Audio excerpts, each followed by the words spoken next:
నమస్కారం అండి. ఇటీవల సోషల్ మీడియాలో ఒక ఫోటో విపరీతంగా ట్రెండ్ అవుతోంది. ఒకప్పుడు హూ ఈస్ పవన్ కళ్యాణ్ అన్న అశోక్ గజపతిరాజు గారు ఈరోజు పవన్ కళ్యాణ్ గారికి తన కూర్చున్న కుర్చీని తనకు పవన్ కళ్యాణ్ గారికి ఇచ్చారని రకరకాలుగా పోస్టులు పెడుతున్నారు. కానీ ఒక్క విషయాన్ని బాగా గుర్తుంచుకోవాలి. రాజకీయంలో వ్యక్తిగత కక్షలు వేరు, సంస్కారం వేరు. విజయనగరం రాజవంశానికి చెందిన అశోక్ గజపతిరాజు గారు వ్యక్తిత్వం ఏంటి, వేదికల మీద ఆయనకున్న హోదా ఏంటి, పైన ఉన్న అగ్రనాయకులు పరస్పరం గౌరవించుకుంటే కింద ఉన్న కార్యకర్తలు అనవసర గొడవలు పెడితే ఎవరికి నష్టం?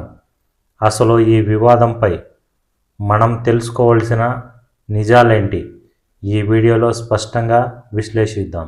మొదటగా అశోక్ గజపతి రాజు గారి నేపథ్యం గురించి మాట్లాడితే, ఆయన విజయనగరం పూసపాటి రాజవంశానికి చెందిన వ్యక్తి.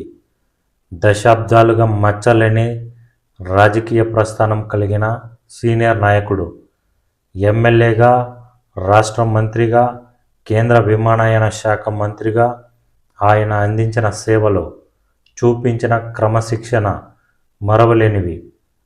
చంద్రబాబు నాయుడు గారి పక్కన సీటు పొంది కూర్చోవడం అనేది ఆయన వయసుకు, ఆయన సీనియారిటీకి, అనుభవానికి దక్కే గౌరవం. ఒకవేళ వేదికపై ఆయనకు సీటు కేటాయించబడి ఆయన అక్కడే కూర్చుంటే ఆయనను లేపే ధైర్యం ఎవరికి ఉంటుంది అని ఆలోచించాలి.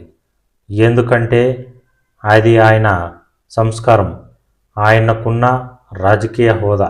గతంలో రాజకీయ విమర్శలు లేదా వ్యాఖ్యలు ఎదురెదురుగా జరిగి ఉండొచ్చు.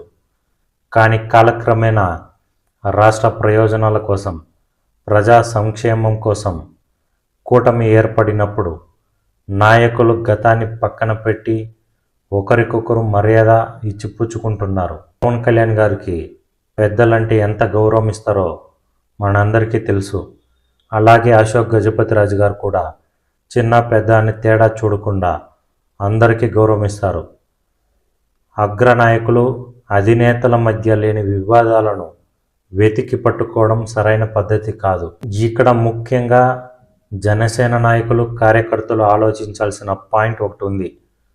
అధినేతలు, అగ్రనాయకులు వేదికల మీద చాలా బాగుంటారు, ఒకరినొకరు గౌరవించుకుంటారు.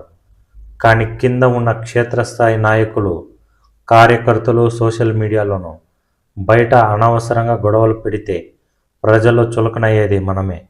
అంటే జనసేన నాయకులు పేదరికాన్ని లేదా ఓపికను చేతకానితనంగా చూపిస్తూ విమర్శలు చేస్తే అది పార్టీ ప్రతిష్టకే నష్టం కలిగిస్తుంది. ఆవేశం కంటే ఆలోచన ముఖ్యమని పెద్ద నాయకుల సంస్కారాన్ని గుర్తించి మసలుకోవడం ప్రతి కార్యకర్త బాధ్యత అని గ్రహించాలి. రాజకీయంలో విమర్శలు తాత్కాలికం, కానీ ఇచ్చే గౌరవం, పాటించే సంస్కారమే శాశ్వతం. సీనియర్ నాయకులను గౌరవించడం ద్వారా మన విలువ పెరుగుతుంది తప్ప తగ్గదు. ఈ విశ్లేషణపై మీ అభిప్రాయాన్ని కింద కామెంట్ సెక్షన్లో తెలపండి. వీడియో నచ్చితే లైక్ చేయండి, మీ మిత్రులకు షేర్ చేయండి.